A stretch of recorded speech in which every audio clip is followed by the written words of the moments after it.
Aficionados. My name is Scott Reich, and this is Crime Talk. Sorry for starting late. Sometimes things come up in the practice of law that unfortunately have to take a bit of a priority, but better late than never. So let's get started. There's a couple of things I want to talk about this evening. Obviously, we talked today on our show, if you haven't seen today's show, the whole Chandler Halderson issue about whether he should be required to show up at his sentencing date. I'm kind of in the category of absolutely he should, and the judge should issue a drag order, in my humble opinion, to make sure that he in fact gets there. The other thing I want to talk about is the Chad Daybell matter and the whole issue of the change of venue. All right. So that's what I want to talk about. Let's do quick intros for those who have maybe not joined us before. My name is Scott Reich. I'm a practicing criminal defense attorney. Been doing this for 27 years now, which seems like a really, really long time. And I've handled just about every type of criminal case that you could possibly imagine. So I'd like to think that when I'm talking about a subject, I have a pretty good sense of what's being done on both the prosecution and the defense side and the arguments that everybody is going to make. Now, for those of you who aren't familiar with the Chad Daybell, Lori Vallow matter, the two were indicted in regards to the death of Lori Vallow's two children, JJ and Ty Lee. And Chad Daybell was also indicted as it relates to the death of his wife, Tammy Daybell. And to say that this case has been anything other than complete chaos, I'm not sure how else to decide it. And chaos in the sense that the attorney for Lori Vallow was a guy who had little to no criminal experience, didn't qualify on a case under the ABA standards that would make him basically eligible to be a death penalty qualified attorney, which is basically required there in the state of Idaho. And so that attorney, Mark Means, is no longer there. The court basically said, you're out of here. There's a conflict of interest, and which I called about a year prior to when the court actually made the decision, because he's on video saying, I represent Lori Vallow and Chad Daybell, and then made a representation to the court that he only represented Lori Vallow. I don't know, Frank, if you have that handy, maybe we could pull that up. The amount of resources that can be saved in order to allow that to happen, and given that I represent her husband, Chad Daybell, in the event that there's an issue there. Mr. Means, have you ever represented any of the alleged co-conspirators that are set forth in the criminal complaint? No, Your Honor, other than Mr. Daybell. So there you go. They had it right there. I thought conflict, get him off right now. But it took the court about a year to do. And everything in the Lori Vallow, Chad Daybell case has taken so long. We don't even have a trial date until January of 2023. Now, for those of you who aren't familiar with the case, Lori Vallow thought that she was some sort of divine goddess who had some sort of powers and knew that the end of the world was coming, and who knows? Maybe she got it right. Maybe she's the only one, right? With everything going on in the world these days, maybe the end times were coming. And I say that jokingly, but she was ultimately, a motion for competency was filed. They send Lori Vallow to the state hospital to restore her to competency. To date, as far as we know, she's not been restored, which means that she cannot proceed. Her portion of that case is stayed. She hasn't even made it to initial advisement on the indictment because she was already deemed to be incompetent on the other case before the indictments came down. So basically there's been delay after delay after delay.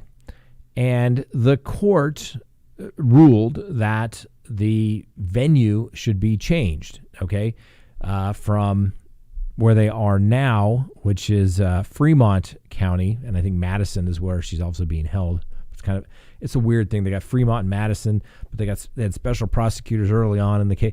It just gets confusing. So the court said, you know what? I'm going to notify the court, or I'm going to make the decision. This case needs to be moved. And I think the Idaho Supreme Court said, fine, we're going to move it to Ada County, which is on the other side of the state. Good enough. The prosecution said, hey, this is going to get really expensive for the county. We really don't have the budget for this. It's going to be really expensive if we have to basically move our shop over to Ada County, try this case, which is expected to last a month and a half, I think is what they have it set for. And they said it's just going to be too much money because we have to foot the bill. The county has to foot the bill. And the prosecution filed a motion saying that, hey, basically, this is going to cost them $200,000 for the state to do this. So we have a better idea. And the state's idea was, instead of moving the whole case up to Ada County and inconveniencing the prosecutors, the judge, the defense attorneys, etc., let's inconvenience the jurors. Let's pick a jury up in Ada County, put them on a bus, basically put them in a hotel, and we'll try the case down here in Madison County with a jury from Ada County. We'll inconvenience those jurors who are, going to make something like $25 a month or something, or $25 a day. Not exactly big money to be a juror, but that's what they wanted to do. And the judge kind of denied that, then they filed a motion to reconsider with a little more, what's the word I'm looking for? Data, costs, spreadsheets. And like I said, it comes out to like $254,000. So John Pryor, on behalf of his client, Chad Daybell, said, hey, wait. Now the government has filed this motion where they want to have a hearing to allow additional evidence to move the case. That hearing was set. The prosecution filed a motion just the other day saying, hey, let's postpone this hearing because, well, there was a meeting that was held, and maybe some of our information may be incorrect. And I'm assuming that if the numbers were going to come out higher, they would have been all about, let's go move this case, let's have this hearing now. But I'm thinking it turned out those numbers weren't exactly accurate. And so Pryor, on behalf of Daybell, filed a reply to their motion. And it's, I think he's kind of right. All right. I think his argument hits the point. And it says the prosecution's supplement, referring to their filings, fails to provide a proper basis for transporting an Ada County jury to Fremont County for a lengthy capital trial. In particular, the supplement ignores and misconstrues the relevant law, fails to provide the information necessary to compare the costs of trial in Ada County to a trial in Fremont County, inflates cost estimates through the state's own costly decisions, and fails to even acknowledge Mr. Daybell's fundamental constitutional rights that would be prejudiced by transporting a jury from Ada County. Ultimately, the prosecution's supplement does not provide relevant new evidence or a proper legal analysis that would support a reconsideration of the court's October 8th, 2021 memorandum decision of defendant's motion to change venue. Therefore, pursuant to the 5th, 6th, 8th, and 14th Amendments to the United States Constitution, Article 1, Section 6, 7, 8, and 13 of the Idaho Constitution, the Idaho Code, as well as the legal authority cited below, Mr. Daybell respectfully requests that the court deny the prosecution's motion to reconsider. And then Mr. Pryor goes on to kind of lay it out and says the court noted that it has fully, this is referring to the court's previous order, the court noted that it had fully considered factors including, but not limited to, the population base from which to draw jurors, courthouse facilities and staffing of required personnel, courtroom availability for a multi-week high-profile case, ability to house and transport in-custody defendants, control of citizens and media attendance, and jury security and accommodations during the trial.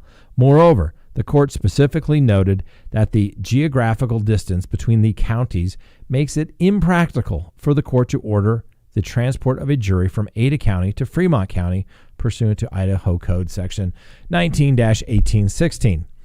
And that decision was approved by the Idaho Supreme Court on October 2021, which is why the court went along with the change of venue motion.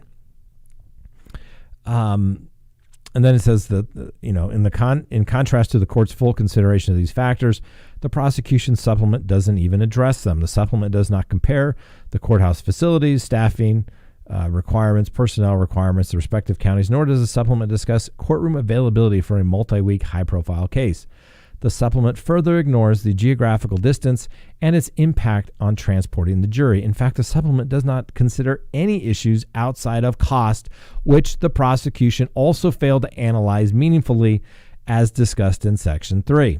Then it goes on. The court properly applied the law in its previous ruling, and the prosecution continues to ignore or misapprehend the relevant law.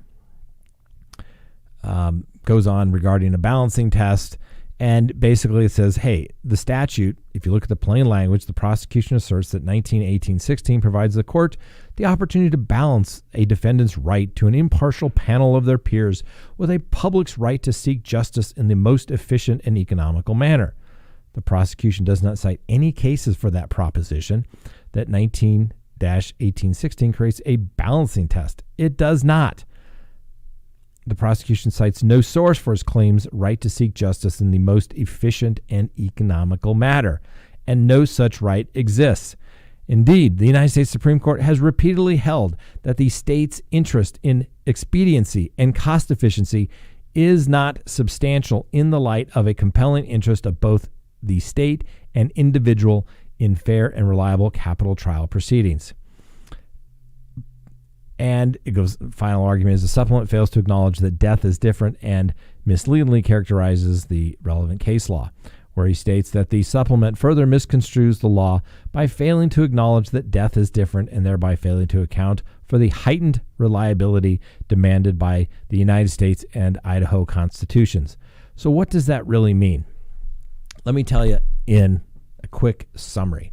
What that means is the state of Idaho is seeking the ultimate penalty against Chad Daybell, which they have a right to do. The death penalty exists, whether you like it or not, under both the United States and Idaho Constitution.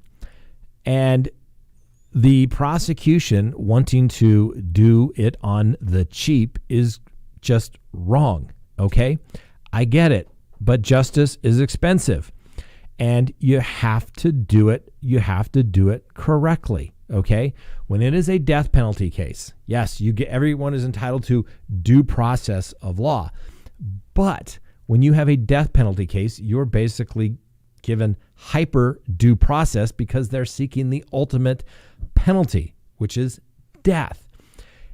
And so if the government is going to try to do this on the cheap, I mean, all the hours, time, and effort that they spent compiling this data saying, Judge, it's just really going to be expensive and inconvenient for the prosecution to do this. The judge's response should be, you guys filed the case. You guys, the prosecution, created this circus that now exists. You've got to deal with it. You've got to fix it. So give the man a fair trial. You never know what's going to happen at a jury, but normally what you think is going to happen is going to happen. And in this particular case, it would seem like regardless of where the trial is going to be held, a jury is going to look at it and say, something's not right here, right? And more than likely, and we'll give everyone the presumption of innocence, but more than likely a jury is going to find him guilty. So why do it on the cheap? Why create appellate arguments for the defense if in fact there is a conviction? Just do it and do it correctly. And when all you complain about is, this balancing test, come on, judge, is really expensive and inconvenient for everybody. So therefore, let's just do away with the statute, the meaning, and Supreme Court case law as it relates to death penalty cases. That just doesn't seem right now, does it? So, in this attorney's humble opinion, the prosecution just needs to foot the bill. They charged it. This happens. It's a once-in-a-lifetime case, and they need to make sure that they do it right, okay? The defense, if the judge were to reconsider this, would have a heyday, and it would be an appellate argument galore for the defense on appeal. And I just don't know why the prosecution is doing that. Don't give them any issues. We've talked about this before. When you have prosecutors that say, you know what, I'll give you whatever you want, and I'm still going to convict your guy, then you need to be concerned. But when they start playing games like, you're not entitled to, you're entitled to a fair trial, not a perfect trial. Well, guess what? When it comes to the death penalty, you're almost entitled to a perfect trial. So you better do it right. So they just need to do it. Don't give them the ammunition for appellate purposes. Mr. Pryor, on behalf of Chad Daybell, got this motion correct.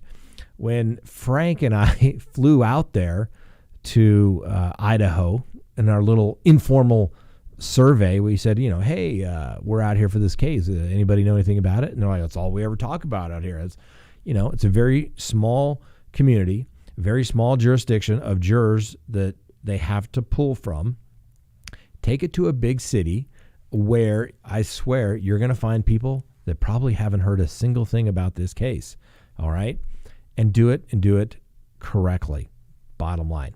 So that's what I wanted to talk about today. Now, the court vacated the motion the court vacated the hearing regarding the motion to reconsider that they filed. And it said that, we think we'd like to revisit some of this stuff and double check some of our numbers because we want to make sure we got it right. And it appears as though there was a meeting held and maybe some of our numbers weren't completely accurate. And so it's just, why are you playing games? Okay. Their case is such that I think they're going to do okay. And we can talk about that. All right. So I'm looking here in my other monitor and I see that somebody, let's see who that was. Okie dokie gave you super chat. Now we don't ask, we don't beg for super chats, but if you want your question highlighted or your comment highlighted, the best way to do that is a super chat, because sometimes the questions in the chat just go scrolling by and I cannot read them quick enough. So okie dokie, thank you for the super chat. And it's nice to receive a nice word like that. A thank you to the best true crime crew ever. Thank you. And referring to Julie over here, who makes all the money things happen and all the advertising, and Frank over here that makes all the production happen. And I'm just the guy that sits in front of the camera and babbles for a little bit. So anyway, thank you, okie dokie. But that's just where, it happens. Now, Lynette has a question. I just don't get it. If the prosecution can't fund it, what happens? I know Scott says they should find the money, but what if it's not there? Lynette, the money's always there. Justice is expensive. They will find it. Now, I'm not exactly sure who funds the prosecution's office in the state of Idaho. I'm not sure if it comes directly from the state. Normally what takes place is the courts are set up by the legislature and they say, all right, you're going to have this judicial district and then you're going to have X number of judges in this judicial district. But usually the DA's offices are funded by the county commissioners within that jurisdiction. And so that's where the money comes from. And they come up with it. I remember here when we had the Aurora Theater shooting case, it was a death penalty case, which ultimately resulted in a life without the possibility of parole. And the defense was offering that from day one. They're like, we'll plead guilty to everything. It wasn't a whodunit. It was simply a case of life without parole. The guy had a lot of mental health issues, And ultimately, a jury in a very, very conservative jurisdiction here in Colorado said life without parole. But in that particular case, I remember the county commissioners saying that they'd received requests from then District Attorney George Brockler, and George Brockler saying, hey, this is going to be expensive. It's going to cost several hundreds of thousands of dollars more in costs, security, all things that everyone is required to do there at the courthouse and things of that nature. And guess what? They found the money. They will find the money. It's going to be inconvenient. Whenever you have a change of venue case, it is inconvenient. I personally, in my practice, I've only had one change of venue ever granted because normally in larger jurisdictions where I mostly practice, you're going to find a fair and impartial jury. You'd be surprised. There's some people that, although we find this stuff rather fascinating, there's some people that just don't care. There's people that just don't read the news.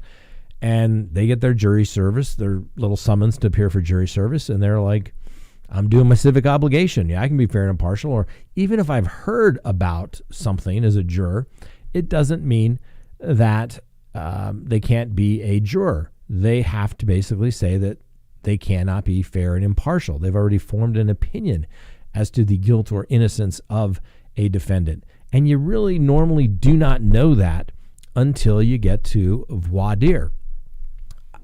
I've tried, I filed several motions. I recently filed a motion for change of venue, and the judge slapped it down. He was basically like, hey, although we're a smaller community, we're a big county, we can find somebody. So you're like, okay, fine, I get it. We'll wait for voir dire, the jury selection process, to see if we can find jurors that are fair and impartial. So, but I just don't understand the prosecution trying to create issues, right? Give them whatever they want. Okay, think about it. I did a 3-week trial once. It was the case where the change of venue was granted, and it was in Telluride. I was like, this is going to be great. But we're in Telluride. They got great restaurants. This is going to be fabulous. I'm going to get to spend 3 weeks in this community, this great town. And then they granted the change of venue. And I'm like, what? And although we went to a very nice place with a very nice jurisdiction, it wasn't Telluride. But still, we adjusted. We did what we had to do. Myself, the attorney that we're going to be there, we had to rent a house so that, we could have some place to work at night, unwind. And frankly, if you ever spent several weeks in a hotel, I thought once I was going to have to spend 6 weeks in a hotel in Las Cruces, New Mexico. Lovely people down there as well.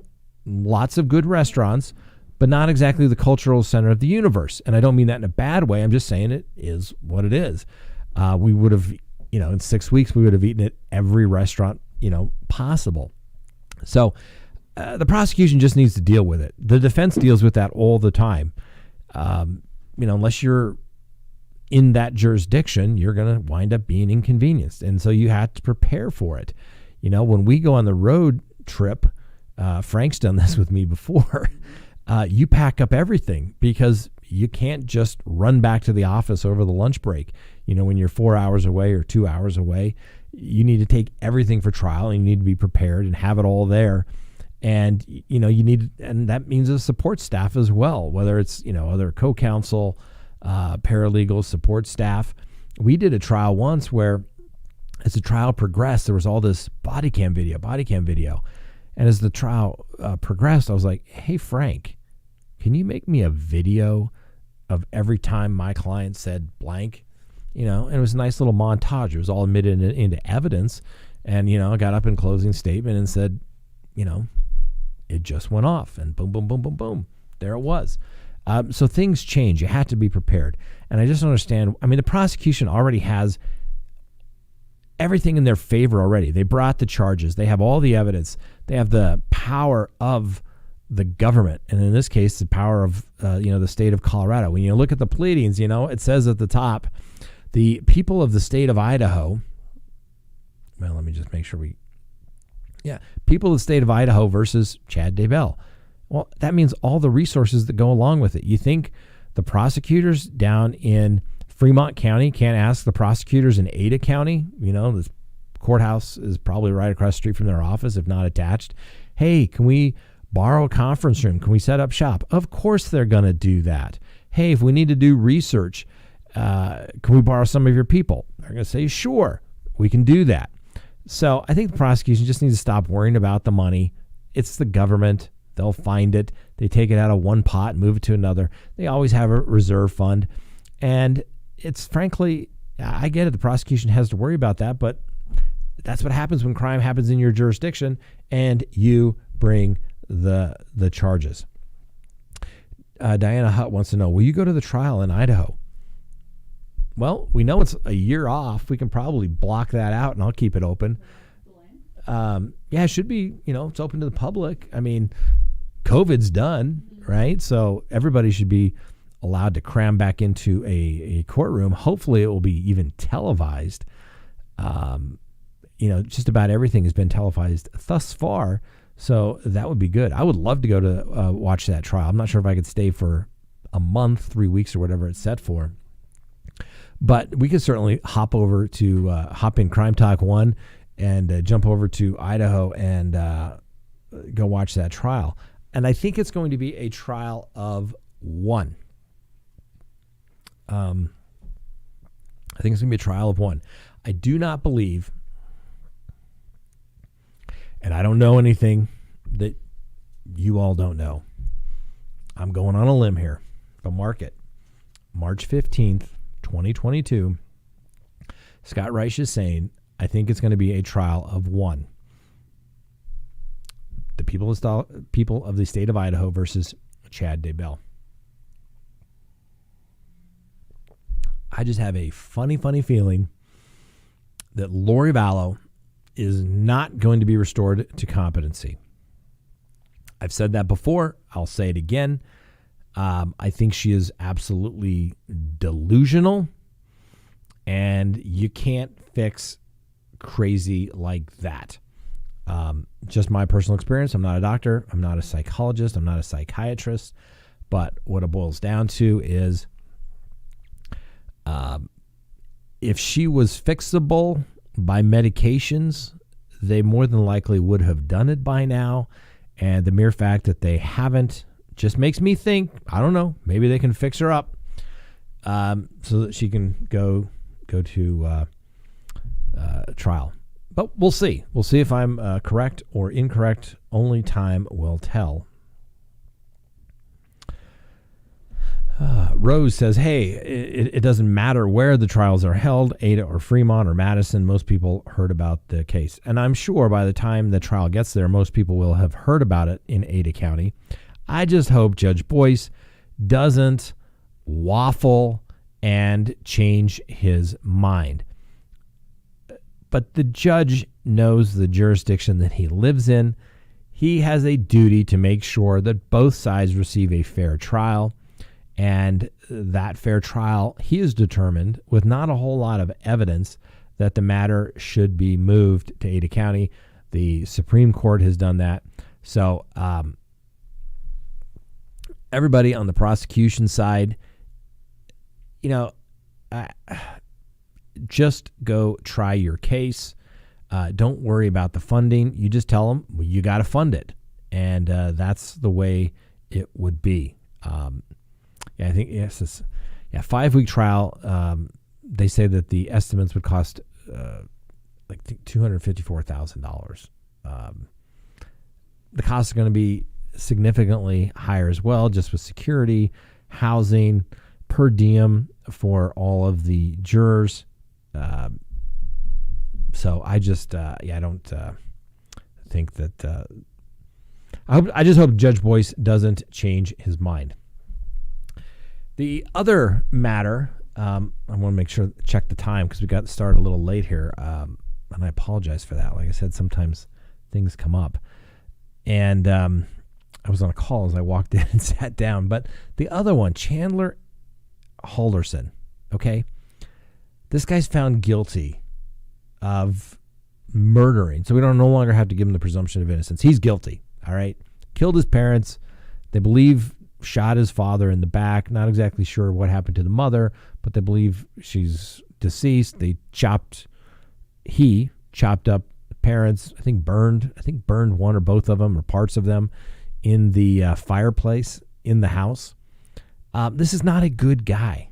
And now he's like, yeah, I don't want to attend my hearing. Okay. A defendant has a constitutional right to be present at every stage of the proceedings. We don't try people in absentia under most circumstances. It just doesn't happen. And although Mr. Halderson has a right to be there, like all rights, you can waive those rights, but why would you give that up? And another thing is that the victims, the family of the victims, have a right to speak as well. I have no problem with them dragging Mr. Halderson, if that's what it takes, to get him to court. And this is another problem that I see. We have it now, okay? It used to be when somebody got life without parole, at least the jurisdictions that I've worked, is that, okay, guilty of first-degree murder, everybody knows what the sentence is going to be. It's life without the possibility of parole. Bam, right? Judge says, well, we all know what the sentence is going to be, and they impose it. Boom, case done, starts the clock so everybody can do their appeal, do what they need to do. And now they set it out. Like, why? We're not going to do a pre-sentence investigation report. We don't care, if there's any mitigation that, mental health issues. He's been found guilty, right? So why drag this on and create issues like this from Mr. Halderson? Does he have to be there? Should he be there? If I were the judge, I'd be like, no, Mr. Halderson, you need to be there. And then I would do what I've told clients to do. When you've lost a trial, they've been remanded, or it's going to be a life without parole type of sentence, the judge will advise the defendant and say, now, Mr. Defendant or Mrs. Defendant, you have an absolute right to say something at your sentencing. And you may want to listen to your attorney as to what you say. There more than likely will be an appeal. So once again, anything you say can and will be used against you. So basically what the judge is saying, hey, don't confess, right? Don't start apologizing. Oh, I feel so bad for everything I did, blah, blah, blah, right? Because the appellate courts look at that and then they're like, well, he just confessed, so what do we care, right? Certainly changes the dynamics at all. So I've even said this once or twice at a hearing, and I've told clients, like, listen, I'm advising you not to say anything. Clients usually go along with it. I get it. Going to be an appeal. Not going to say anything. But if you are going to say anything, say, bring it on, right? Bring it on. What can you do, right? I had a case once where somebody was serving multiple life sentences and did something, and they got in trouble. And he wasn't going home. He was never going home. It was kind of a minor thing. But I said, why are we doing this trial? I mean, it's on videotape. What do you want me to do, right? And the clients was basically of the mindset that the court reporter sure looked pretty. And from where he was normally housed, this was like a vacation. So we sat there and we did the trial. And I'm like, Judge, this is pretty much academic. I mean, he's not getting out. He's already serving multiple life sentences. What can you do to him? Bring it on. And, of course, you have to ask the client, do you want to appeal, even though there's really nothing to appeal. The client said, I want to do an appeal. So we, raised an issue. And the first question from the appellate courts at oral arguments was, I noticed in your statement that you said this was somewhat academic. Yes, Your Honor, I did. But my client's still entitled to due process, and he's entitled to a fair trial. And we think the judge erred. And, of course, they said, yeah, no, he didn't, because what does it really matter? The guy's already serving a life sentence, which is pretty much my argument to the prosecutors. Like, he's already serving a life sentence. What are we going to do to the guy? Like, really?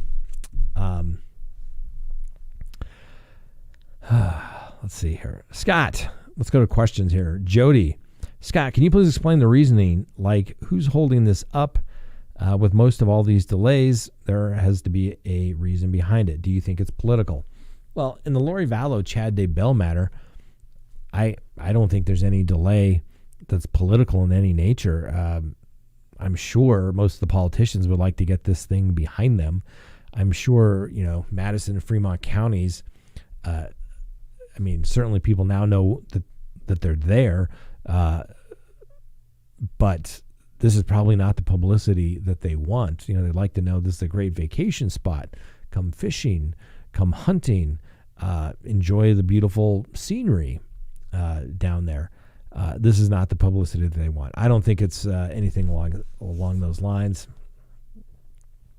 So, yeah. Diana, has Lori Vallow's status changed as to move to jail? Not that I'm aware of. And we've been checking it pretty closely. I'm telling you, I think she's going to stay in... she's going to stay at the mental health state hospital. And like I said, I'm not a doctor, not a psychologist, don't pretend to be one, but I have seen cases where people are so delusional that they're just not going to be fixed, right? And that's just the way it is. Let me see if I can. I'll see if I can't think of it. But there's some. I don't know. We'll see. Let me know what you think. Jackie, my friends say I'm too obsessed with your channel. I wear my CrimeTalk shirt when we go out. I say mind your business. I love your channel. I love CrimeTalk. Well, thank you, Jackie R. We appreciate that. And we thank you for buying the merch. Okay. Now, there's some new merch. And didn't we put something up today as to which one they liked? There are more options for shirts right now. So you can go to the link down below, but it's not going to have the new stuff. You have to go to scottreich.com and go to the store to order the new stuff. And as you may recall, I wore one of those shirts last week. Over my suit, over my shirt here, but I wore it. I thought it looked pretty good, just saying.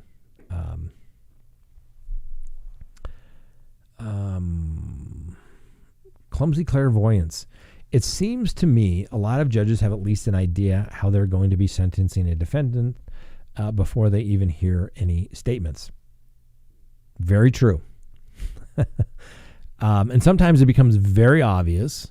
But let me tell you, I have had judges say at sentencing, I was going to give the defendant prison or some sort of jail.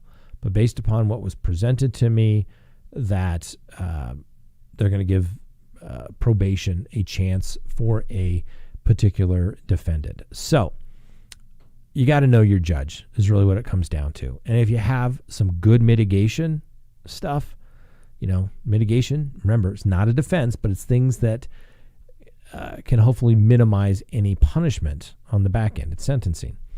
And mitigation can be anything. It could be like, hey, the guy had a rough shot. Maybe he stole the money. He's wrong. He did it, but he was trying to, pay for his 6 kids, something along those lines. There's something like that there. And, the bottom line is anything is good mitigation. And on some of the bigger cases, and it just depends. A lot of times it depends on the resources the client has. You file a sentencing memorandum to the court. And particularly if it's going to be on a busy docket day, when there's 60 cases set between 8:30 and noon, you've got to be you got to know your judge. Is the judge going to hold up everything, or is he going to sit up there like, hey, we got 60 cases. Can we, move this along? So you have to know your judge.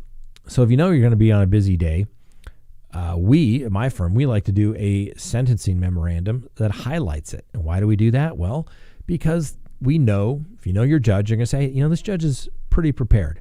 And we've got docket on a Thursday or Friday. This judge is going to read it. So if I file this about a week before sentencing, he's going to get an opportunity to review it. And you always say, hey, Judge, if you've read our pleadings, I'm not going to, repeat myself again, but you may try to supplement. But that's your chance, because a lot of these judges, they do prepare very thoroughly. There's some judges that are super prepared. There's other judges that they don't know what courtroom they're in. And I'm not any judges I've been in front of, the ones I've observed. Let's just put it that way, because I don't want to get myself in trouble. But I've seen I had we'll just say, I won't say the jurisdiction, but it was a magistrate that we were just there for something the other day, and he started doing a first advisement on something. I'm like, Your Honor, we already did that. We're here on a return of an indictment. Can we just move this along really quickly? He's like, I didn't realize, because the judge wasn't sure what the hell was going on. He wasn't prepared. It happens. We've all been there in that situation. We're like, I thought we were going to do something else. So I'm not throwing stones, but I'm just saying, when you're a judge, you need to be prepared, just like the attorney needs to be prepared.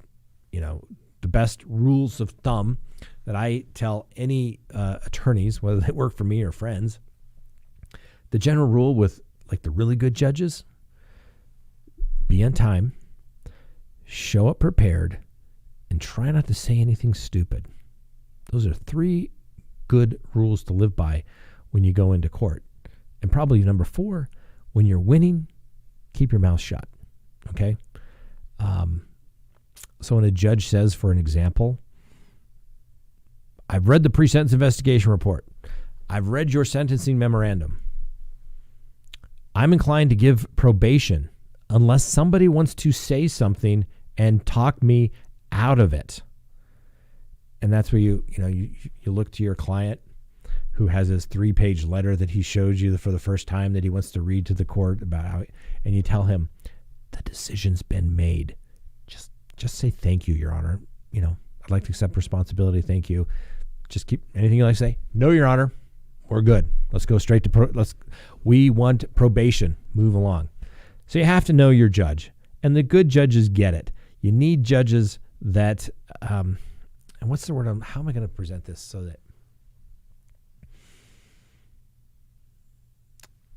judges, when they get appointed, they're not like, I'm on a specialty court or something, right? You could be a divorce attorney all your days, and next thing you know, you're appointed as a judge, and you could be handling a civil case involving securities fraud, or you could have been a lifetime civil litigator, and next thing you know, you're in a criminal courtroom conducting your first trial ever on the criminal side as let's say a homicide case. And they throw them in there like that. So oftentimes the new judges will be like, I'm going to trust the prosecution to do me right. They're going to, lead me down the right way. And oftentimes they get burned. They get burned by listening to the prosecution. Because remember, the prosecution, yes, they have a duty to supposedly protect the record and make sure the defendant receives a fair trial because it's their record, right? But they want to win too. So they're going to try to pull any shortcut that they can. And it usually isn't until the new judge gets burned a couple of times that they start listening to the defense, right? And they learn. So it's just, they just do that. Trish Norman, kind of miss the antics of Mark Means. Listen, I was not a Mark Means fan, okay? I just thought that Mark Means maybe was not as well versed in criminal law as he should have been, and it seemed like he was very attached to his client, Lori Vallow. But there's nobody that misses Mark Means more than this guy, okay? That guy created more great content to talk about than, thus far, it's been kind of boring since he's left. Maybe I should start lobbying to bring in Mark Means again, but unfortunately he has an ethical conflict, so he's out. But, some of the stuff that he would say in court and the arguments that he would make, you're just like, what the heck are you doing? Jody has a question or statement, I guess. I think there's a differentiation between crazy and her religious beliefs. I don't think she's crazy. I think she's a narcissist. I do think she felt she was doing right for her gain. That's a very interesting issue. And I've dealt with that issue. And just because you hold very deep held beliefs doesn't necessarily mean that you are not competent to proceed. I get that. I do. I've represented people over the years that have held some very strong beliefs. And you just want to say, you're crazy. Okay? And sometimes you even have them comped if you think, I really think you're not comped. You're not crazy. I need to have you comped. But we've talked about this before. You have to be very, very careful when you go the competency route with a defendant, because if you're wrong, it's really going to affect that attorney-client relationship. And you're going to be in, a real tight position when it comes back. Oh, your client's fine, and they're going to be upset with you. Why do you think I'm crazy? You don't trust me. You don't like me. You don't believe in me. I want a new attorney. Like, okay, that's, whatever you need to do. So, the bottom line is that's, you have to be careful with that. And just because you have deep held religious beliefs, I had a client once where I was like, comp him, and had him comped, and the psychiatrist, and I like to use psychiatrists when it comes to competency evaluations, nothing against psychologists, but I have a couple that I like that sometimes like, yeah, there's nothing there. And that's what I want. I want the truth. I need somebody that's going to be able to put their professional reputation at stake when they go into court and say, I believe this person is not competent to proceed. I don't need some hired gun that has no credibility. I would rather the expert tell me there's nothing there on the front end and not make a fool of myself or, hurt the client. Remember, the goal is always protect the client. And so just because you have those deep held religious beliefs that you think, the world's going to come to an end on this date, doesn't mean you're crazy. It's just a deep held belief. And if when that date comes and goes and nothing happens, you rationalize it. But think about it. There's lots of people that have lots of deeply held beliefs where some people think they're crazy. They're not. They just hold those beliefs. But when there's somebody that's kind of delusional, and I'm speaking from experience here, not my own personal experience, but in sense of me, I'm talking about clients where, everything comes back to the great conspiracy against them, and they're watching and they're listening, and you can't always fix that.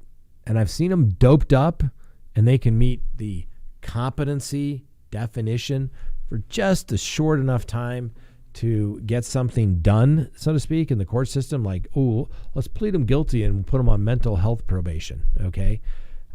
That's not the way you do it, in my humble opinion. Your rights can't fix crazy in Idaho. Rose, apparently no word on Lori going nuts in Idaho. You're right. You can't fix crazy in Idaho. I know, went through it in Idaho. I'll leave it at that. Kat says the judge is a waffler. Yeah, I mean, listen. Judges get it wrong. They get it wrong a lot. That's why there are appellate courts to correct them when they get it wrong. That's the way our system is set up. Let's have a screening device to make sure that the trial court that has to deal with the heat of passion at that very moment, the family in the courtroom, the 80 other cases on the docket, making split decisions. Let's move this stuff along. Mistakes are made. We got a jury in here. They're waiting. They're antsy. They want to move the case along. Mistakes are made, sometimes in the claim of expediency or efficiency. And sometimes that comes back, right? And so that's That's a good thing. But judges get it wrong a lot. But most judges aren't going to, what's the word I'm looking for? They're not going to admit they're wrong, okay? Most judges are like, I made my decision. If you don't like it, take me up on it. Well, okay, judge, I can't. We got to wait for the end of the trial. My client's probably going to have to go to prison, and then 2 years down the road, we're going to have to make, it'll come back. I had a case once. It was a co-defendant case, and the client had cases in multiple jurisdictions, and explained them in multiple jurisdictions that this witness had passed away through no foul play of anybody associated with the case. It was just natural causes. I'm like, but my client has a right of confrontation. You can't bring in their statements, so you got to dismiss the case. And the one jurisdiction agreed. And they're like, you're right. It sucks, but that's the way our system works, and that's it. So we go to the other jurisdiction. And the judge comes up with some excuse. Well, sure, the person's dead, and sure, we have that confrontation clause in the United States Constitution, and there's some really good Supreme Court case law that says, every witness needs to be put through the crucible of cross-examination. It's called the Washington v. Crawford. It basically brought back the confrontation clause because so many judges were saying, well, sure, the victim's not here, but let's go forward because they told somebody else. Total hearsay. But but it's reliable hearsay, so we can trust it. Supreme Court put a kibosh to that. And so we go to trial. I'm like, Judge, we say, Judge, you can't prove this case without this key witness, and they are deceased. You can't let in these statements. And the judge was like, well, your client's a bad person, and I'm going to allow it in because those statements are reliable. Okay. And we object. And if anyone's ever seen me in trial, I object. I object a lot. And the reason I do that is if you don't object, you waive it for appellate purposes. Okay? A good attorney should be always objecting. When in doubt, object. You don't get penalized for objecting. And I've never had a jury say, you guys objected too much. I don't really care at that point when I know the judge is screwing me. I'm more concerned about the appellate record. And I've had that twice now. That particular case came back, and the appellate court said, the court shouldn't have allowed those statements in. Send the case back to be dismissed. Of course, it took 2 years on appeal, and my client got to spend 2 years in prison for that. But I think that's what the judge was going for and didn't care if he got reversed. He just wanted to make sure that the client went to jail. Had another situation where, like, Judge, you can't do that. They did not endorse this person as an expert witness. You cannot allow them to testify. Well, I think it's not really expert witness testimony. I object. The judge says, I'll give you a standing objection, Mr. Reich, because I got to you're holding things up. I'm like, I don't care if we're here for the next 3 weeks because I'm objecting, Your Honor. I'm going to object. I'm going to make a timely objection because I got burned once by an appellate court that said you didn't object. So we object. Object early, object often. And guess what? That case got reversed on appeal too. So judges get it wrong a lot. They get it wrong a lot. So hopefully in the Lori Vallow case, I think the judge got it right when it comes to the change of venue. I hope that Judge Boyce does not waffle, does not change his mind. Most judges don't. I think they teach you that in judge school. You make a decision, you move on. If it's wrong, let them fix it later. But most judges don't like to admit that they are wrong or made the wrong decision. Sometimes they'll change their mind, but not many. Let's see here. Sally. I think judges are doing WebEx and Zoom just for everyone's convenience. Well, they were doing it. WebEx and Zoom is coming to an end. It is a COVID miracle.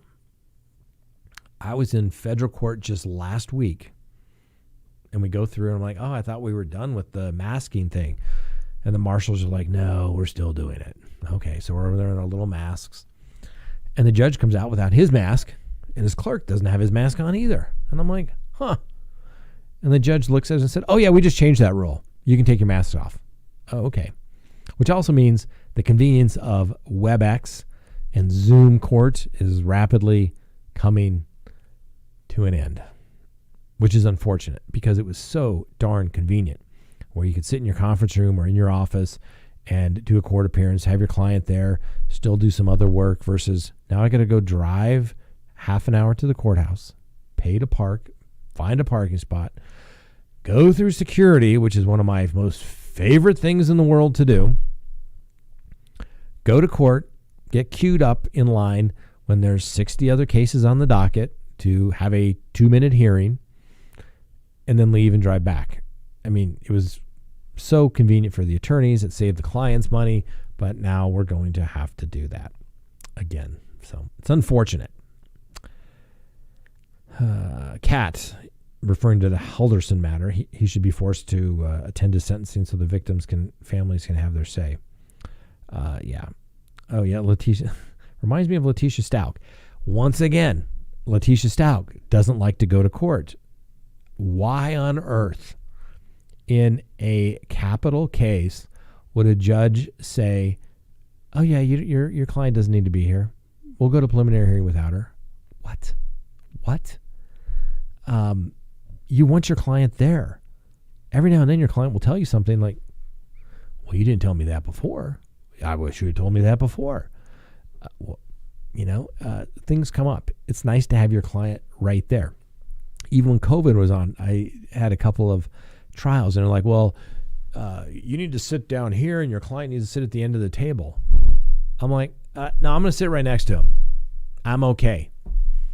Because I want to make sure I can communicate with my client. And if there's something that comes up and I can answer his question, or maybe he wants to tell me something. So yeah, I mean, and then all those rules turned out to be complete nonsense, apparently. And just like that, it was over. Let's see here. Wow, that goes by so fast. Can you believe I've already been talking like 50 minutes already? Ashley, he chopped them up, referring to Mr. Halderson, scattered them about the countryside. He can man up and tend to sentencing. He made it through the whole trial. I hope his brother makes the victim statement and blasts him. He needs to show up. I would be like, we're totally showing up, dude. We're showing up. We're going to sit there. We're not going to let him see you flinch and be like, bring it on, judge. Bring it on. That's what's there to say, judge? Let's go. Bring it on. Everybody knows what's going to happen. Fine. They're going to sit over there and say terrible, nasty things about your client. Okay. They waited all this time. He was convicted. Let them say it. They're entitled to it, for God's sakes. And under most states, there's Victims' Rights Acts, which says the victims get a right to speak, which is kind of why we stopped the whole, he's guilty of first-degree murder. All right, life without parole. See ya. No need to call this case back again. But that's one of the reasons why they did that. Let's see here. Trish Norman.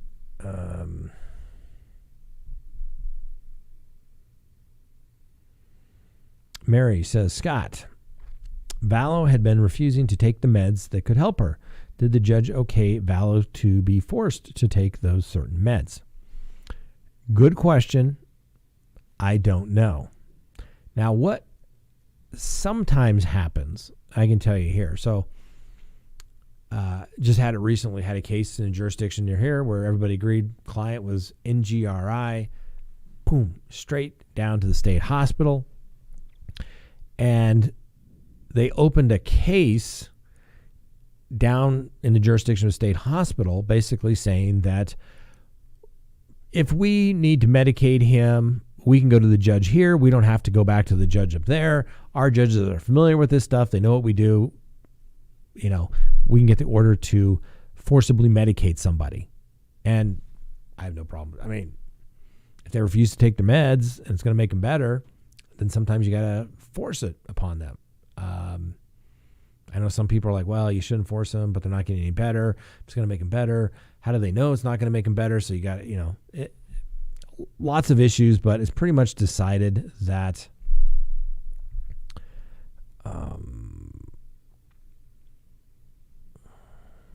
So we'll see. Question here by Donna. Question, Scott. Do you think that Judge Lama will change his mind on DV coming into the Morphew trial? People are raising petitions, writing letters to the judge. No. Donna, I understand your frustration, but what the judge is keeping out are alleged other acts of domestic violence. Okay? The prosecution has to try to get that in, and it's a very low standard of proof. Preponderance of the evidence, okay? More likely than not that it happened. And the judge is saying, no, I'm not letting it in. But the greater issue is, who is going to be the one to testify to that? Now, I'm not familiar with all of the alleged 404B acts, but unless there was a third-party witness, who would be the person that could testify to that? Suzanne Morphew, right? You think, well, she's presumed dead. So how is she going to do that? Well, exactly. The defendant has a right to cross-examine on those allegations and those statements that were made. So writing petitions, and I've never been a big petition fan, the judge is going to say, you can write, you could get me 10 million petitions, but the law is the law. And once again, it goes back to the prosecution. Their own lead detective, who was basically kicked off the case and then subsequently reprimanded regarding an off-duty firearm discharge, where apparently he was not honest, stated that that case was nowhere near ready to proceed to arresting Barry Morphew. And I remember I read the 132-page affidavit, and there was so much crap in there and speculation. I'm like, none of that crap is coming in. And, that's one of the reasons why the change of venue was granted, is because there's so much crap in that affidavit that's not admissible in court. The prosecution basically knew that it was going to get released, and they were trying to taint the jury pool. That's what that was. That was just manipulation of the process. Had nothing to do with presenting sufficient evidence. And sure, they got by with, at the preliminary hearing, barely, okay? And you say, well, Scott, barely. It got by a preliminary hearing. Yeah.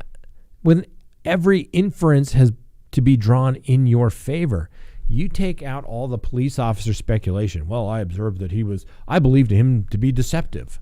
Not coming in. I reviewed polygraph tests. Not coming in. Statements from third parties about what they think Suzanne Morphew. Okay. The little pen thing. Okay. Authenticate it. Who's going to authenticate it? That stuff can be tampered with. I had a case once. It was a serious case where there was an allegation of a very serious charge, and it was all recorded. And we got the witness on the stand at a motions hearing that said, oh yeah, well maybe I edited some of it. Yeah, you edited out the entire conversation that you didn't like, that you chopped out when you turned it over to the police. So you have to have the person that recorded something. You have to have the person that made the statement there to do that. Okay. Even the stuff about, the door. We talked to the people there. It wasn't there. Okay. Maybe, whatever. It could be a domestic violence, but the cops saying, we believe that there was a domestic and she was barricading herself in the room. Objection, speculation, not coming in. So, I don't think the judge is going to change his mind on the domestic violence rulings, the 404B rulings, and frankly, my tie's crooked there. It drives me nuts. I don't think he's going to change his mind. I really don't. It's just not there. It's just not there. And I don't know what a jury will do. We'll give Barry Morphew the presumption of innocence, but the speculation, the conduct by the district attorney's office. I mean, Linda Stanley, right? That's her name, Linda Stanley, the DA. She goes out there and goes on a podcast, and we like Mike from Profiling Evil. He's been on our show. I've been on his show. I like him. I was like, oh, he got an interview with her. Great. But I'm thinking, what the hell is the DA doing? And I think it's ethics rule 3.2. You can't. Why do you think we don't talk about my cases that are going on right now, right? Because I have to try my case in the courtroom, not in the media, not on YouTube. You can't do that. So, good question, Donna. Really good question. But unfortunately, for a lot of people that want to see this, and like I said, I don't know what's going to happen with Barry Morphew. A jury could look at it and say, man, this guy is so freaking guilty, and find him guilty. I don't know. Or they could say, we think maybe he did something, but the prosecution just hasn't proven it beyond a reasonable doubt.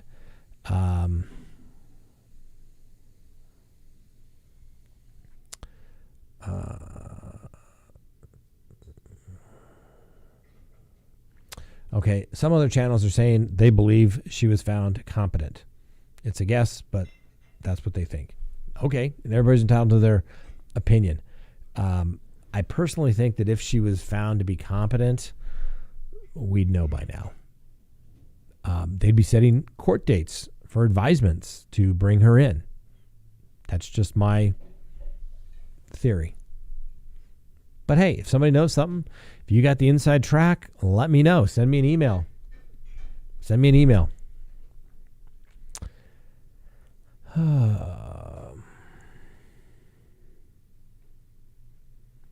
Yeah, it should be transferred.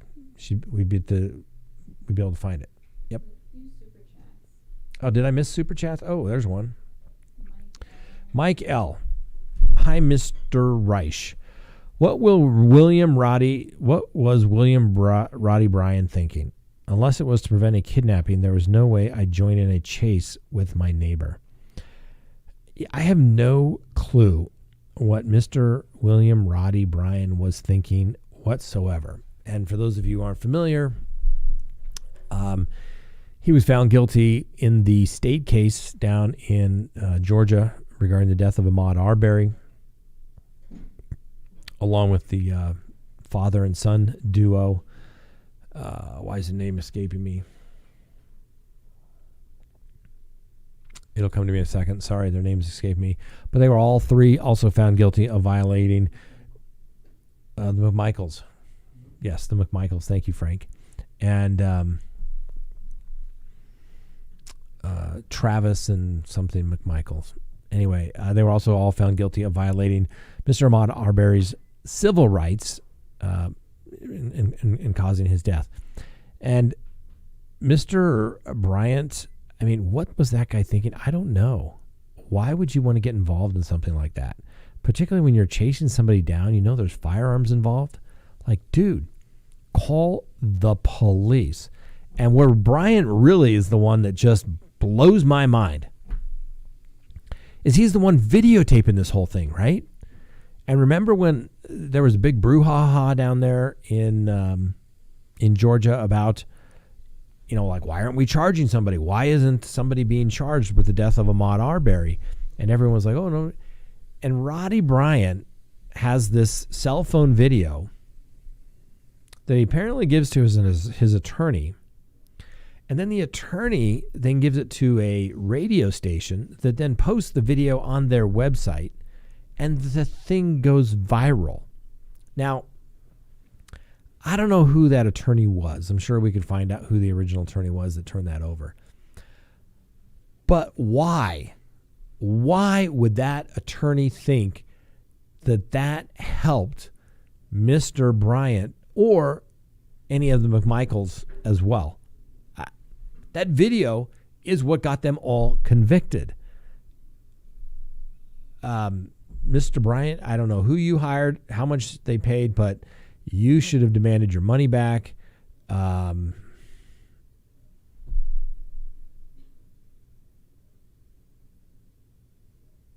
So, yeah, just looking here. Human animal. Why is Suzanne E. listed by Attorney General Scott deceased in the context of domestic violence? That's the question.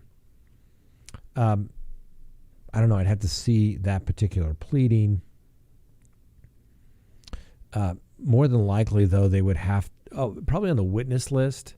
They have to produce a witness list of anybody that did anything on the case that may have some information available. They have to turn that over rather quickly. And they probably have Suzanne Morphew listed, and then they list Attorney General for that. That's my guess. Let's see here. Mari Stark, big super chat. Thank you very much. Mental health needs to be addressed. Charles needs assistance with her. He tried. Look at the lives that should have made it. Health insurance is to blame.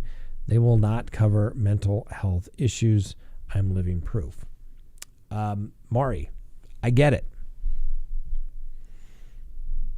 You're talking with a criminal defense attorney who's dealt with lots of mental health issues over the years. Whether it's a defendant, not me, I haven't dealt with mental health, which I don't think so. Although I'm sure there's some people that think I probably could use a little therapy, but the reality of it is that I've had lots of clients that have either had mental health issues or someone that they're involved with that brought them to me had mental health issues. Sometimes they're trying to, help them out. They love them, and they maybe have a bipolar thing or whatever like that. I mean, and they get in a fight. The argument, allegations are made. It's crazy. It's crazy. We have a thing. I think we did Reich Law Firm Rules of Dating many, many years ago, and hopefully nobody. But you always check with the. Give verified proof that somebody's old enough so you don't get in trouble for doing something with a minor.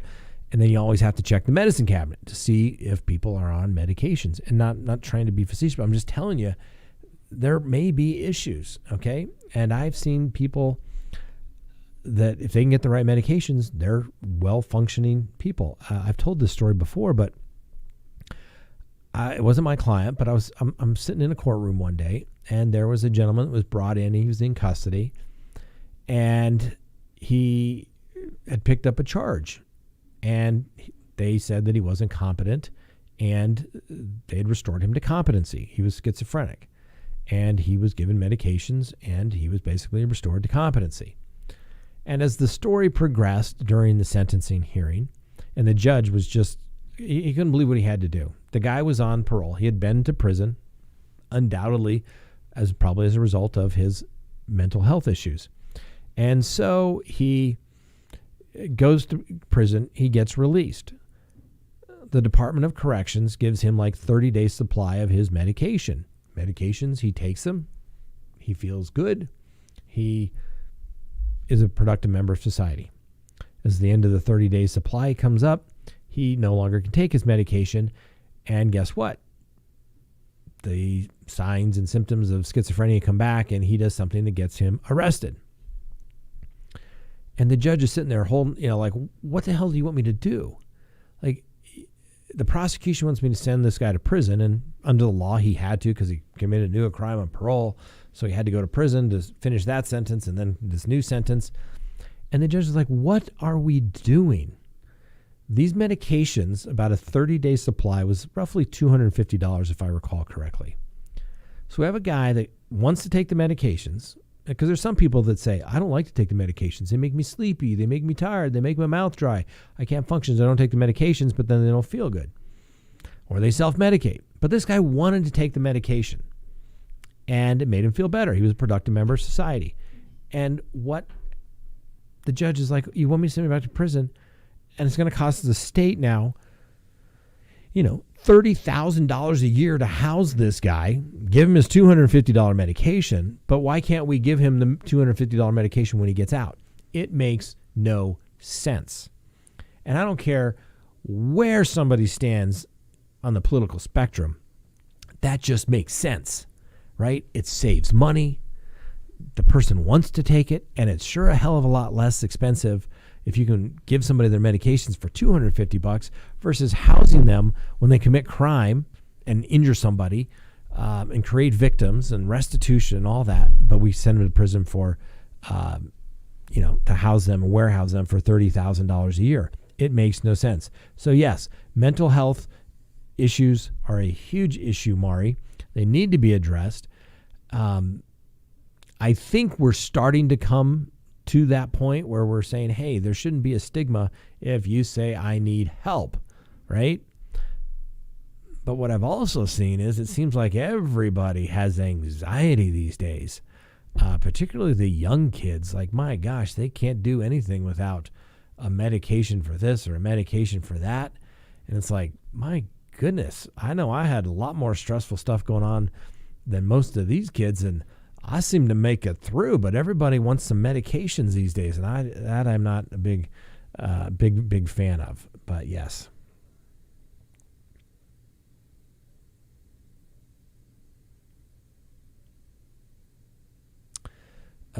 Emily, hi. Allegedly, other facts, yes. Scott, but then the Attorney General privy to the investigation proof, and why is he posting her name on the list prior to trial? Well, I don't know, because she's not showing up. And frankly, the defense attorney should probably jump all over that. If they think that she is not deceased and is actually going to show up, then probably should let somebody know, right? Kind of goes to the heart of their case. I'd have to take a look at it. I don't want to speculate too much in that regard.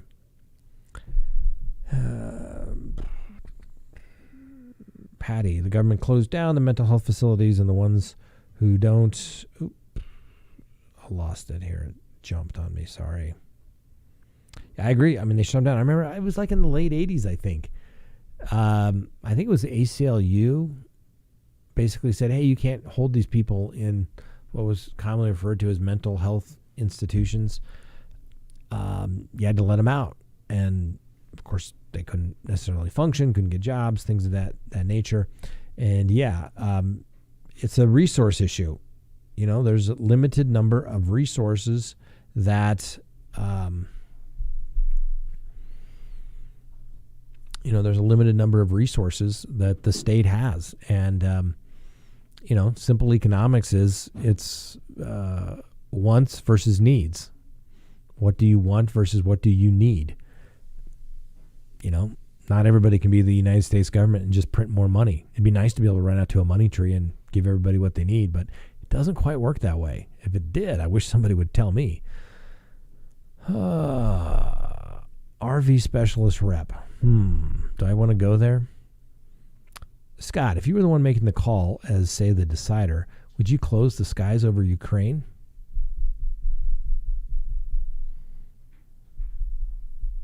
Do I want to go there?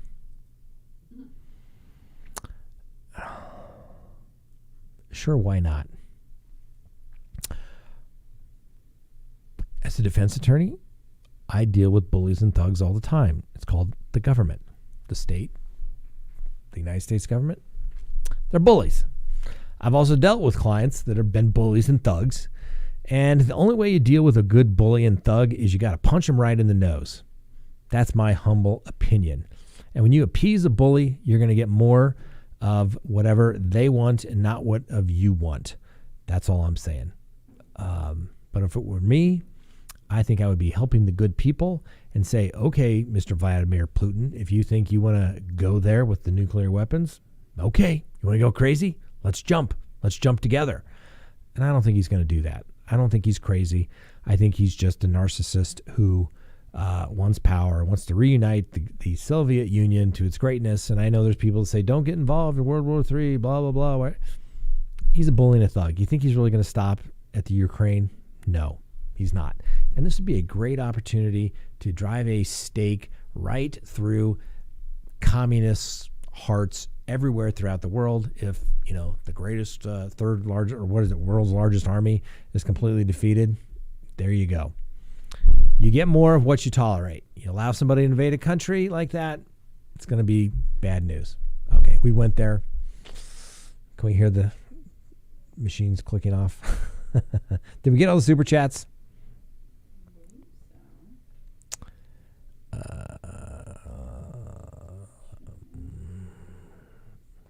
I have not. I'll look into the Ohio via Dr.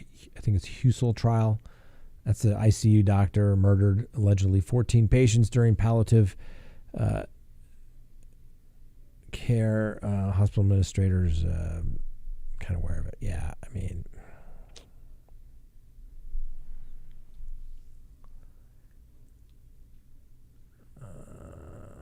yeah. Well, let's see. I mean, doctors have a duty to obviously to do no harm, so to speak. But if somebody's in hospice type of situation, I mean, I don't know.